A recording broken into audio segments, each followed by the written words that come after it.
Um, Listen, everybody, I'm Chris Nicholson. The talk we're giving today is Attentional Management, How to Find Focus in 2025. This is a talk given by knowledge workers for many people who probably are knowledge workers. And it's about attentional management and focus because those are how we do our work. So I'll get into what is focus, what are the problems with focus, what are the costs of those problems, and what are some ways to rediscover and maintain focus over the course of this talk. To start out, I'd just like to give Jake a chance to introduce himself, and then I will. So, Jake, if you'd like to come in, why don't you tell us about your background? Sure, happy to jump in. This is going to be fun. Brian and Chris and everyone in attendance. I can see Dr. Hall wrote in that she's here and stoked to be here. So it's good to get some feedback already. I'm a consulting and clinical psychologist by profession. I have years of experience coaching and consulting to leaders and individual knowledge workers of different types, many with attentional challenges, both formally diagnosed and not. In my clinical practice, I have quite a bit of experience assessing, evaluating, diagnosing, and treating different types of attentional impairment, including ADHD and attentional management challenges that arise and other psychiatric conditions. However, today's talk is focused on supporting people in improving their focus and in managing their attention better. We're not offering any sort of medical advice. This talk is not intended to serve as treatment for ADHD or any other psychiatric condition of which attentional management is a part. Rather, this talk is more about Chris and I sharing our experiences, as well as some of the research literature that supports simple behavioral changes you can make in improving your attention. And of course, before trying something new, it's important to talk to your medical provider first. One other piece I wanted to add, Chris, before I turn it back over to you, is that my interest in this topic in professional burnout prevention and lifestyle and behavioral factors that enhance focus and attention in high performers. My interest in this topic stems from my childhood relationship with my grandfather. I grew up in Napa with a grandfather I was very close to, who was very cognitively and physically active late in life, and supported his activity and his need for focus in his psychotherapy practice as an older adult by living a life that was full of good lifestyle factors and behaviors. He ran the Napa Valley Marathon every year. He introduced me to the power of sauna and deliberate heat exposure as a young child, once I was old enough to do that. And so that's where this, aside from my professional work, that's where this topic really resonates with me. It'd be great to hear from you too, Chris. Cool. Thanks, Jake. Okay, everybody. I work in startups, and I've been doing that for over a decade. So I've run my own startups, ran an AI startup for about 7 years, worked in some much larger companies. I now work as a venture capitalist. And before all of that, I was a journalist at the New York Times and Bloomberg News. And in all of those roles, I experienced really high intensity work environments, environments that really didn't grant a person a lot of slack. There wasn't a lot of give. And I flirted with burnout and eventually fell deep into burnout over the course of that time. So the reason why I'm here today is to tell you that personal story a little bit, and even more than that, to talk about what I learned as I was climbing out of burnout, about myself, about how our attention works, and about tools we can use to recover our ability to do our best work. So that's doing our best work is the focus of this talk about focus. So let's see here. Focus is what knowledge workers have. Our attention and our ability to control that attention is what we have, and it's the means by which we achieve our goals and do and do the thing we're paid to do. So let's talk about what focus is, and how you get it. In my world, focus depends on three things, and I'm going to use colloquial terms and not necessarily scientific terms here. So it'll be a little simpler than reality, but hopefully something you can get your hands on, and take back out into the world. For me, focus depends on three things: the ability to be aware of new and relevant information. Sometimes it's peripheral. You just have to see it coming somehow and integrate it into the tasks you're attempting to achieve. Two, it's the ability to stay on task, even when you're solving nested problems, and often blocking and tackling against other tasks that are asking for your attention.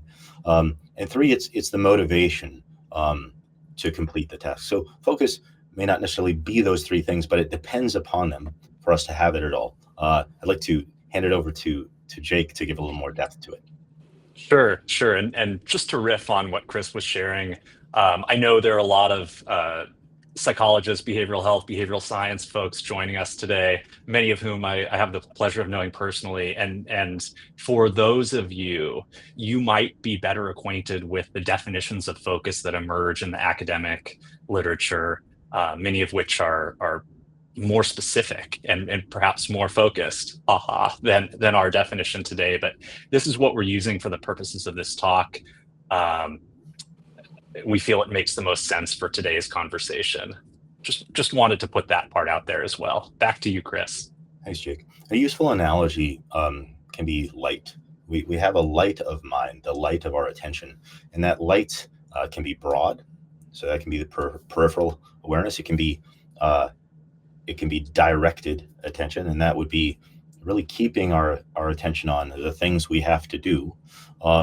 And like a flashlight, it's also the thing that helps you remember where you're going, right? So these three things, kind of remembering our goal, pursuing it, working on each task in our path, but being aware of potential disruptors around us, are the three things I think knowledge workers need. Now, why do we talk about focus? Because in the simplest terms, success is a function of focus times time, right? So, and what I call success is not necessarily becoming a billionaire or getting into the headlines. It's really success at whatever you want to do, right? Most knowledge workers have complex things they need to achieve. They also are embedded in relationships that they care about. So being able to spend time with a child, be really present with that child and help them learn a skill is a great definition of success, right? Being able to work through a health problem and go through physical therapy and learn about it and strengthen oneself to get out of that health situation is another definition of success. Any hard thing you have to do is really going to require that you come back to it. So success equals focus times time. I'm putting these in a multiplicative relationship because if you got focus and no time, there's no success. But also if you have time but no focus, right? You're fractured, you're fragmented over many things. There's also no success. So we all have kind of a set amount of time every day. It's hard to expand, but I think most of us can achieve more focus during the time we have to focus on the tasks we care about. Now, the reason why we're talking about this today is because the focus of most people has been broken, and it's been broken by the hardware devices and the software apps on their devices, really asking for our attention all the time. Now, some of those things asking for our attention are deeply necessary. You know, our colleagues, our family, our boss, our customers, they may be asking for our attention and we need to give it to them, right? So it's not a solution to say, I'm going offline permanently. The kind of a long-term detox, digital detox is not a solution that most people can opt for. But those bids for our attention are fragmenting what we focus on. And the number of bids, so rather the supply of information compared to our capacity to consume that information, that ratio is getting really out of whack. So a couple facts: 500 hours of video are uploaded to YouTube every minute. That's 300,000 hours of new content per hour. And that dynamic is really being repeated over and over and over across information sources. So that puts a burden on every individual to choose and filter and do so consistently, which requires energy in order to get back to what they care about. So one statistic that really shocked me, and it comes out of the work of a great researcher named Gloria Mark, is that most people switch their focus from one app to another, or even one device to another, on average every 47 seconds.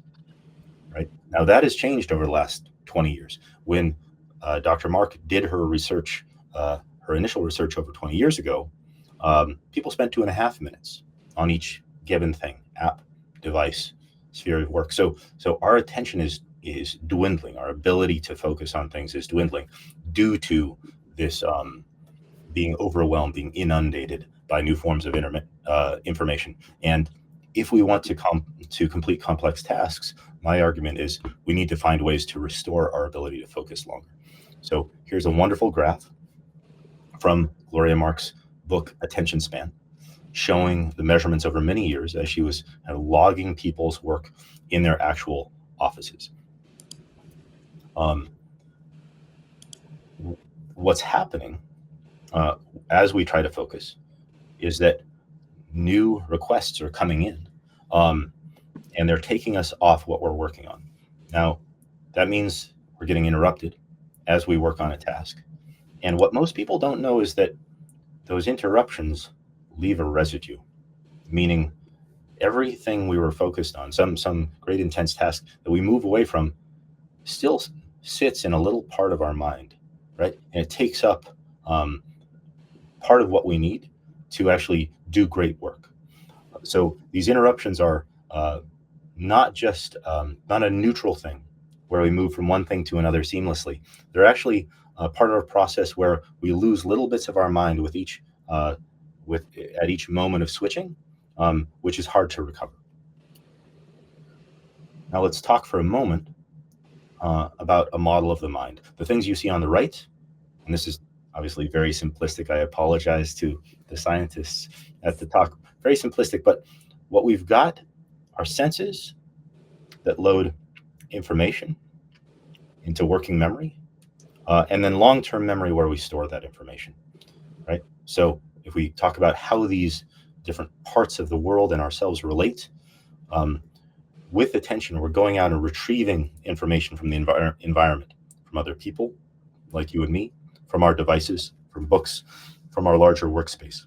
That's our environment where we're taking things in to work on. We're combining them in our working memory, which is the site of our awareness and thinking.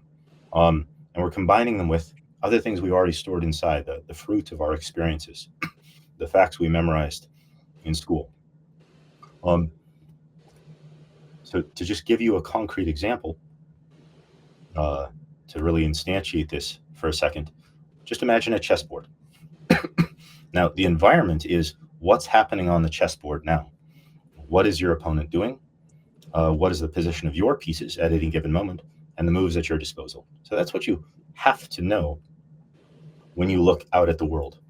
You're combining the state of the board with things you've memorized about chess. So anybody who's learned to play chess has learned how pieces move. And if they've gotten better, they might have memorized certain patterns of movement, gambits, that are going to make them more or less likely to win. So you're going back down into your long-term memory to retrieve that information and combine it with your knowledge of where the board is at now.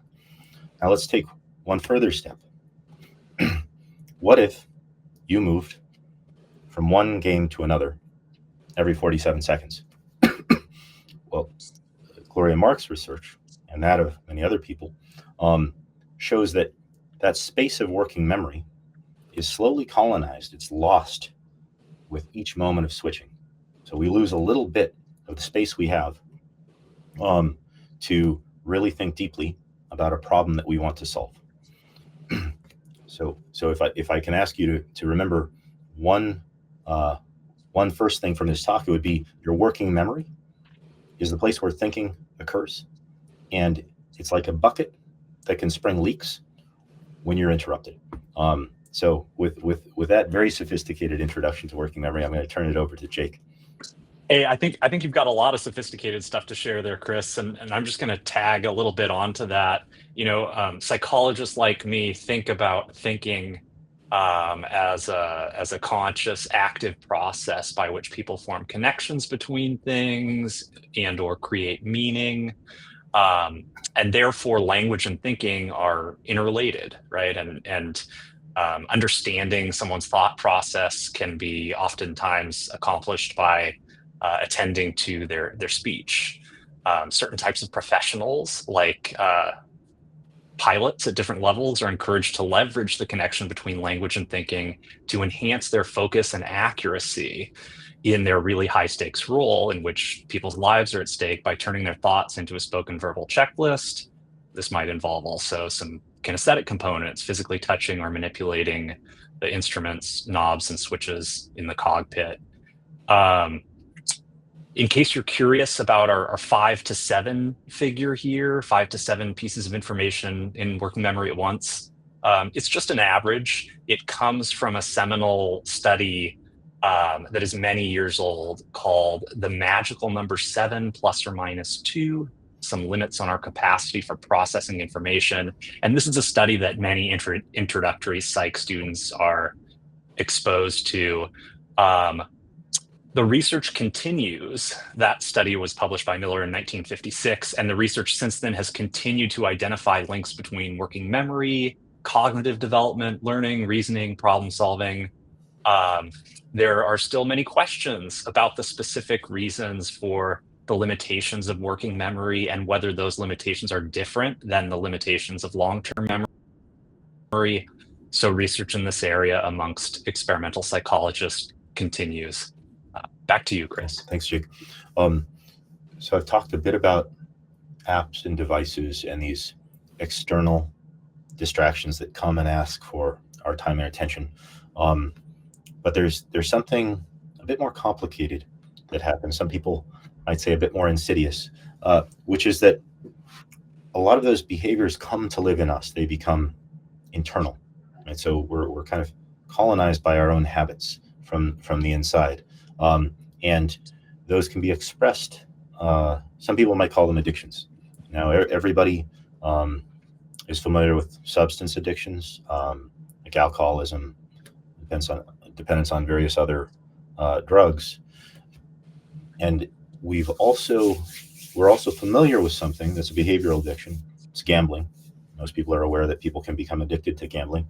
But in my experience, I would argue that one of the most prevalent behavioral addictions in America now is this addiction we have to the junk dopamine available through the novelty and entertainment and urgency given to us by our phones and our laptops, right? So I personally have fought, and this is not a sob story, but I have fought my own tendencies to get on social media and doom scroll and find out what's the latest, not just this year, but over many years.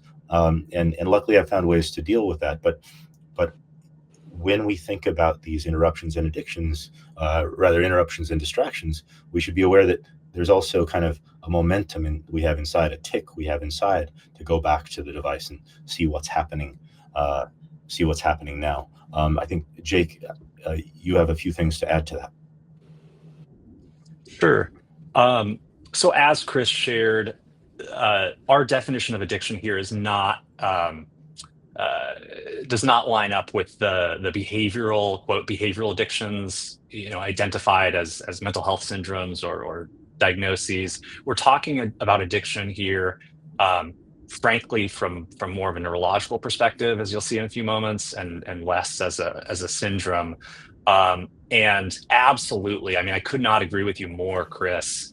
Behavioral addictions, like especially those related to internet use, gaming, and social media consumption, are so prevalent, and culturally, right? There aren't a whole. They're encouraged, right? These behaviors are reinforced. It can be easy for many folks to lose sight of the true extent of their use.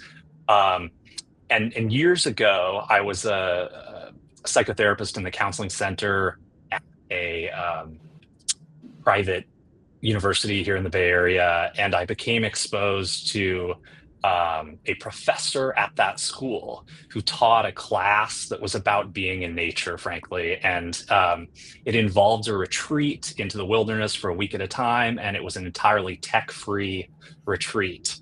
And I heard time and time again from folks who had been on this retreat that they were shocked by the degree to which their stress and anxiety levels decreased once social media was not an option, once having a phone in hand was not an option. Mine's here. My brain knows where it is. My point here is just that a lot of us in this day and age do take these things for granted, and there is a cost, and sometimes it's hard to recognize that cost because we lose track of what it's like to not have these items around.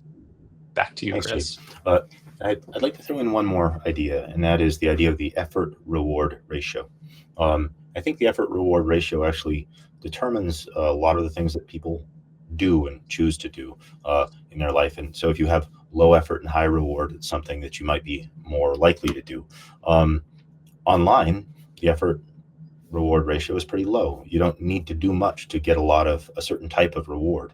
Electrons move faster than neurons. You can go a long way really quickly. And so I like to think of it as your brain being on skates, right? I don't know how many people here skate, but if you know how to skate, you can go further, faster on skates than you can go walking. You often end up where you didn't intend to be, right? Just like on that website that's 5 hyperlinks down a rabbit hole. And sometimes you end up on your butt, right? You end up in these attentional traps online. So that effort reward ratio, that's just part of the structure of the online experience, is one of the things that makes us gravitate, I think, to those easy pleasures. But if we get back to work and to what we confront at work, this overwhelming supply of information, attentional bids, when it collides with our limited ability to give attention, to consume all that information, leads to many people trying to multitask, right? So multitasking, a great word. You're doing many things at once, several things in parallel. Personally, in my experience of multitasking, I don't think I ever do several things at once. I actually think I do many small things in a sequence, sometimes not as well as I should, right? With the feeling that my attention has been fragmented over those many things. Jake, is this something you'd like to jump in on? Absolutely. The science supports your experience of what's actually happening when you think you're multitasking, Chris. And certainly, I mean, our brains are not capable of processing the kinds of tasks, many of the kinds of the tasks that we're doing when we're multitasking at the same time. And so there is this rapid task switching. And I've become, over the years, acquainted with the fact that at times I'm going to have heated conversations with some of my clients and the folks that I work with about whether multitasking is a thing. In my experience, some people are really convinced that they're doing it when at a neurological level, we know they're rapidly task switching. And as we talked about, there's a cost to that. Yeah. So just to riff on the costs, the first thing I'd like to say is interrupted tasks take up space. The space is invisible. You may not be aware of the space that they take, but that space is part of your working memory.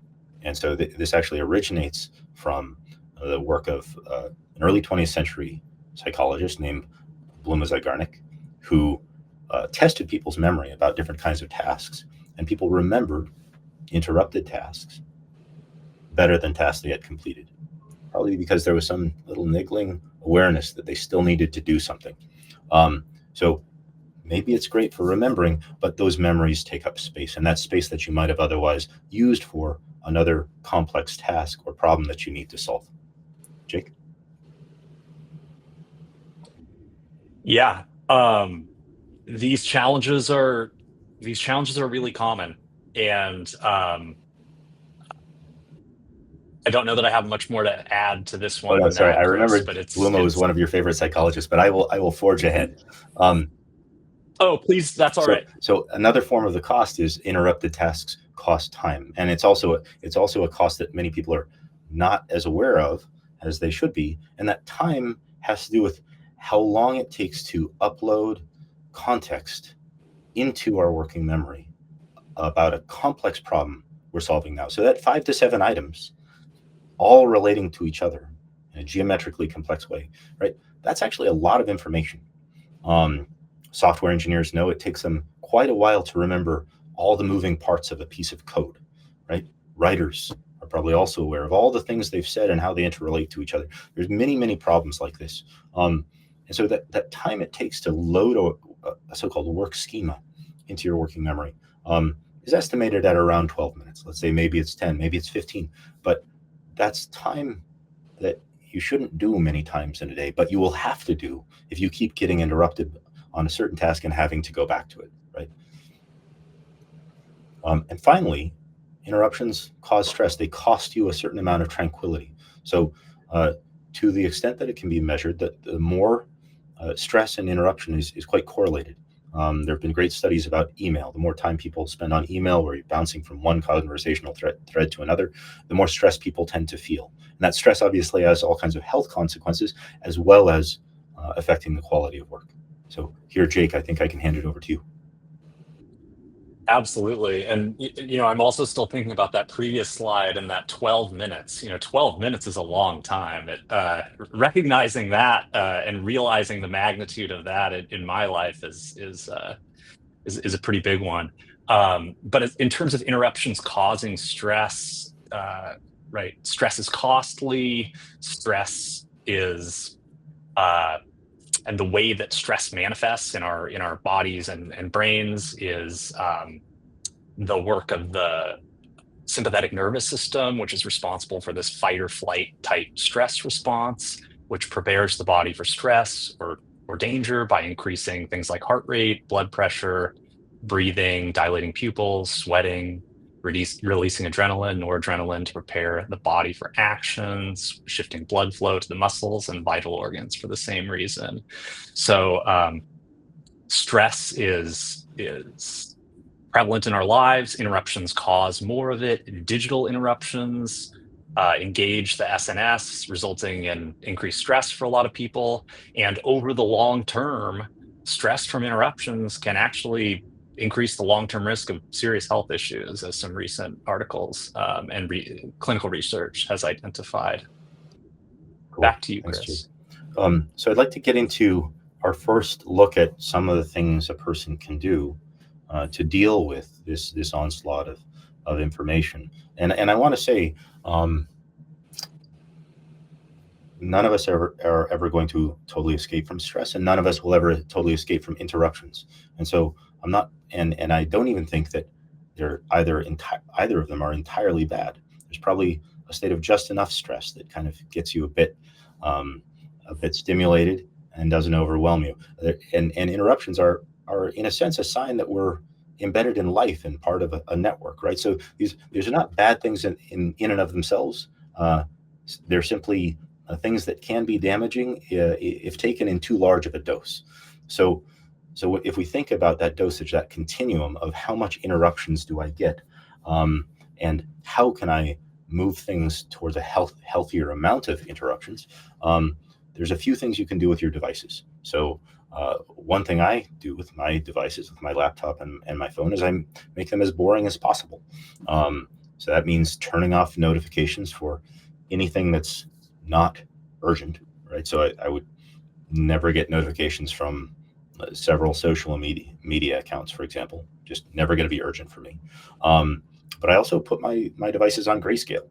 And there's lots of different kinds of grayscale you can use, where you just unsaturate the colors and you make those screens less exciting, right? Because that color saturation is one of the things that for some people might draw them back to a more intense experience. So make them boring in some way, less noise, less color, hide them, right? Not everybody's going to have a lockbox. Maybe not everybody would use one if they had it, but you can just put things like a phone away from yourself when you're really engaged in a big complex task, and just give yourself 30 minutes or an hour to do some hard intellectual work. So hiding things, getting those notification machines outside of our field of vision, maybe out of the room for a while, is another way to let your mind come back to the task you've chosen to focus on.